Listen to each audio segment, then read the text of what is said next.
c'est un cheminement de choses qui fait qu'on est là aujourd'hui, tu vois.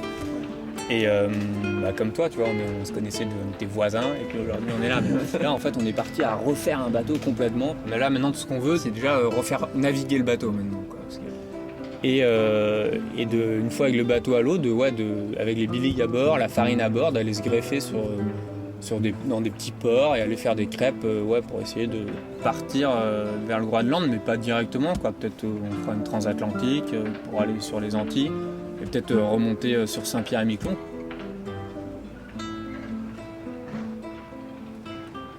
L'idée, c'est de faire un outil de travail aussi avec ce bateau demain, quoi, donc d'emmener du monde et de faire pour aller faire des expéditions, pour emmener des gens à bord. D'où je viens moi, je suis né du coup à La Rochelle et ensuite avec mes parents, ils ont été installés à Bénodet jusqu'à mes 7 ans. Et ensuite, on est parti de mes 7 ans à mes 14 ans en Polynésie, à Tahiti, là, tu sais. Ah oui, c'est vrai. Et on a fait 7 ans quand même à Tahiti, et après on est revenu en France. Mes origines sont partagées entre Saint-Pierre-et-Miquelon, quoi, et la Bretagne.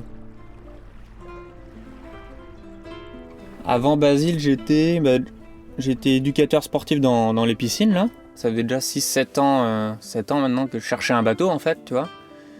Je la connaissais pas, l'histoire du bateau.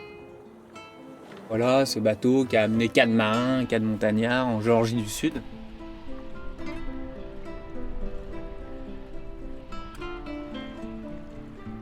Je rappelle Nono, du coup, le deuxième propriétaire du bateau. Et puis on va naviguer devant Jersey, là. Une demi-journée, quoi. Donc c'était super sympa. Et il me dit, ok Mathieu, t'as la vingtaine d'années, donc je te le laisse à 20 000, quoi. Donc là, Iris, on était déjà ensemble, en fait, là, à ce moment-là, mais elle travaillait sur l'Agnon, quoi. On s'est rencontrés juste avant qu'il achète Basile. On commençait à l'aider comme ça, de temps en temps, puis de plus en plus, et puis tout le temps. Les gens sont venus un peu naturellement. Moi, j'avais des emmerdes, genre j'allais voir une boîte de chaudronnerie à côté parce que j'y connaissais rien. Est-ce que vous avez pas un bout de ferraille, un peu d'aide et tout? Et puis de fil en aiguille, ça s'est passé comme ça. On a sympathisé avec du monde et puis c'est comme ça que la bande à Basile s'est créée. Ouais, mais c'est là d'où il vient, Cédric, aussi. C'est vrai qu'il vient de là, ouais. C'est là où je l'ai rencontré aussi, ouais. Dans cette boîte de chaudronnerie, là, on a sympathisé.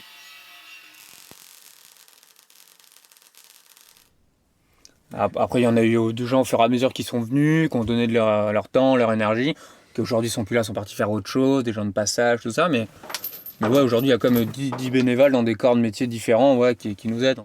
Là, j'enlève une membrure qui avait été mise ici. Ouais, il y a du monde, quoi, qui nous aide, et heureusement. Ok. En gros, je pense que le capteur, on va le mettre à peu près à ce niveau-là. Donc en gros, dans ce sens-là, ça passera.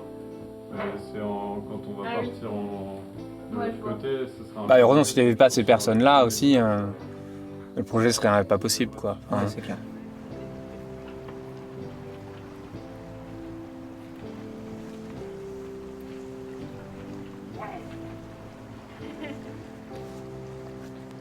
Là, c'est plus Iris qui me pousse maintenant à... Vas-y, on continue. Ouais. Moi, j'ai pas envie d'arrêter, mais Ouais, non, pas eu l'envie d'abandonner, mais l'envie que ça se termine, que ces étapes se terminent, quoi. Ouais, au début du projet, c'était...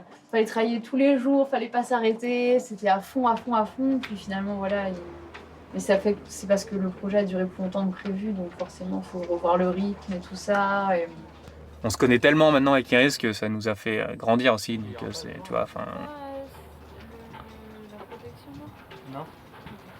Donc là, il y a 2 couchages simples, là, superposés. Il y en a 2 autres derrière, tu vois. Donc déjà, sur tout ce côté bâbord, là, on peut dormir à 4, quoi. Parce qu'au début, en fait, je vivais dans le bateau, en fait, à l'arrière, tu vois. Donc ça, c'était bien et pas bien, parce que je pense que c'était un peu fatigant, quoi. Et voilà, et puis après, au bout d'un an, je finis par acheter cette caravane, tu vois. Parce que il fallait revoir un peu le mode de vie pour se reposer. Du coup, par rapport à notre relation avec Iris, on se marche un peu dessus, tu vois. C'est un peu étroit et tout, donc ça a créé un peu des tensions, quoi, par un moment. Hein. Donc ça, c'est pas été facile, mais c'est normal. Il y a eu des moments où j'en pouvais plus de la voir, j'en avais marre. Je pense que la caravane, ça résume un peu nos sacrifices et ce mode de vie, tu vois. C'est que on n'a pas les moyens de prendre un appartement, tout ça. Donc c'est vraiment, on a adapté le mode de vie pour pouvoir gérer ce projet financièrement aussi. Tu vois, les chiottes sont là. Je suis fatigué. Non, ouais, voilà, je suis fatigué aujourd'hui, là, je suis très fatigué. Je sais pas si je l'aurais fait en fait, tu vois. Là, quand je me vois aujourd'hui comment je suis fatigué, comment j'ai perdu l'autonomie en plein de choses, j'ai déréglé plein de choses dans mon corps, quoi.